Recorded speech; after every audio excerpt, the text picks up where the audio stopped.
Bonjour et bienvenue dans Space, depuis le désert d'Atacama au Chili, un site déjà très apprécié par les astronomes pour son climat sec et son ciel clair.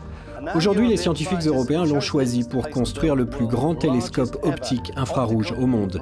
Avant de découvrir comment ils réalisent cette prouesse, quelques infos en provenance de l'univers. La mission européenne Bepi Colombo à destination de Mercure avance. Le satellite construit notamment en Italie va bientôt être acheminé aux Pays-Bas pour y subir de nouveaux tests. Des chercheurs polonais, allemands et portugais ont mis au point un drone quadricoptère capable de larguer des rovers sur la surface de Mars. L'Agence spatiale européenne a sélectionné la proposition de télescope Athéna pour une nouvelle mission d'étude des trous noirs. Il observera comment la matière s'assemble en galaxies. Passons au sujet principal de cette émission, l'installation d'un télescope géant qui débute par l'explosion du sommet d'une montagne.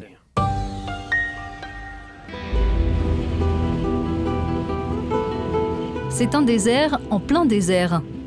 La zone la plus reculée de la région d'Atacama au Chili. La quasi-absence d'eau, de plantes et d'animaux en fait un site idéal pour y mener un projet explosif pour la science, la construction de l'EELT, le télescope géant européen. Nous faisons exploser le sommet de cette montagne pour le niveler et y installer une structure qui éclipsera tout ce que nous avons construit auparavant.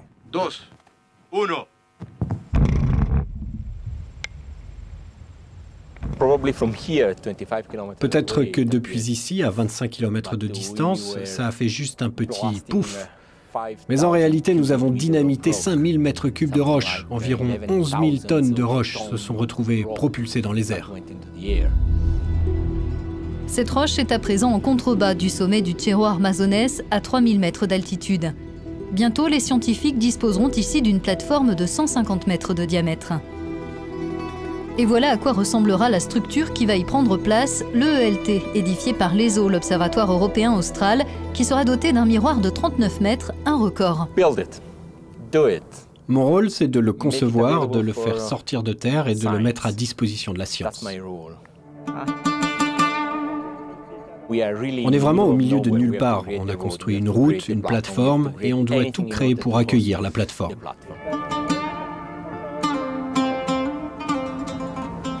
Il y a un tas de difficultés. Il faut fabriquer les pièces en Europe ou ailleurs, les faire transférer ici.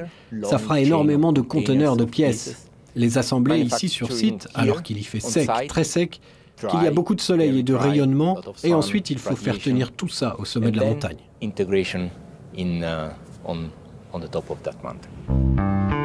Si l'environnement semble hostile, avec ce paysage digne de la planète Mars, quel intérêt avait donc l'ESO à choisir ce site pour y bâtir son télescope géant?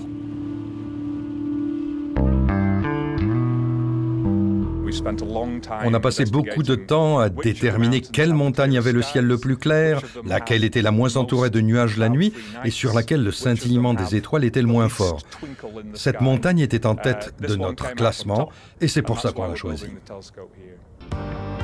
L'EELT sera piloté depuis l'observatoire de Paranal de l'ESO à 25 km de distance, une oasis qui a servi de décor pour un James Bond. Au repos, le jour, le très grand télescope de cet observatoire, le VLT, s'ouvre vers le ciel au crépuscule. Le travail commence pour les astronomes.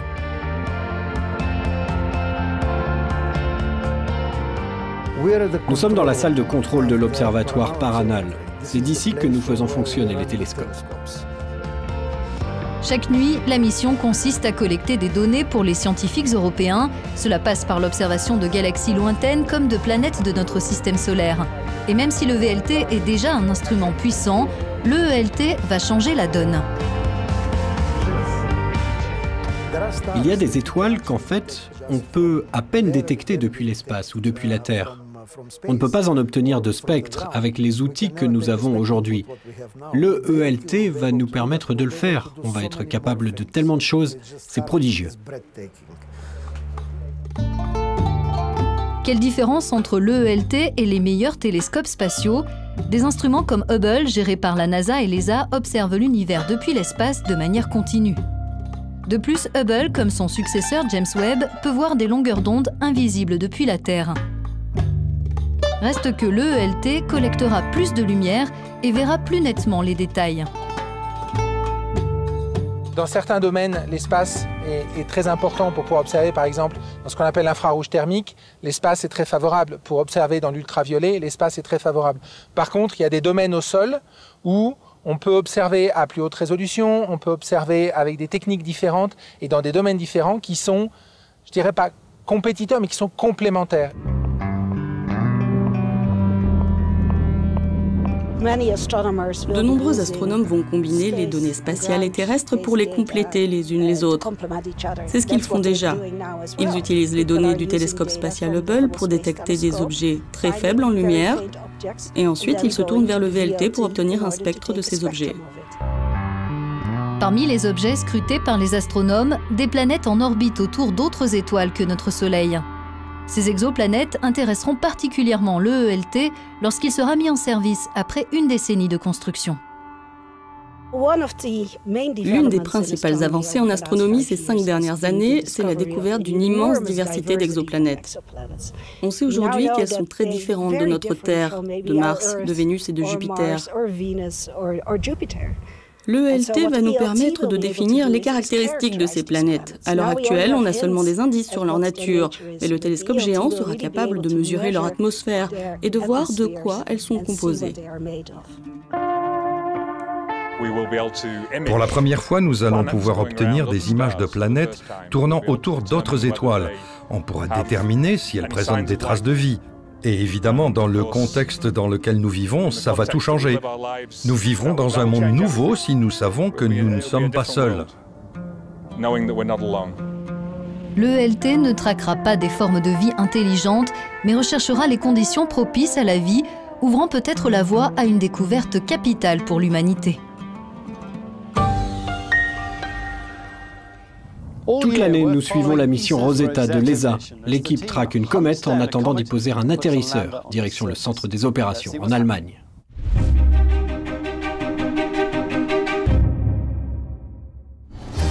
Aujourd'hui, dans Chasseurs de comètes, Jake et Armel effectuent en salle blanche des tests de commande sur une reproduction de la sonde. Pendant que Rosetta est en vol très loin de nous, nous utilisons un modèle pleinement opérationnel ici à l'ESOC pour tester toutes sortes d'opérations que nous voulons faire. On a une suite très complète d'instruments à bord de Rosetta qui permettent d'observer la comète de loin, de l'observer en rayons UV, en infrarouge, etc. Beaucoup de choses vont s'échapper de la comète et une bonne partie des instruments analyseront justement ces choses qui viendront les percuter. Le travail scientifique porte déjà ses fruits.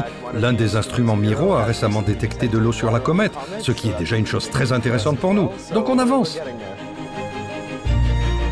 Cher Rosetta, encore 2 manœuvres, on y est presque. On a hâte de voir ce que toi tu vois. Ainsi s'achève cette édition. Nous, on va profiter de la vue. À bientôt.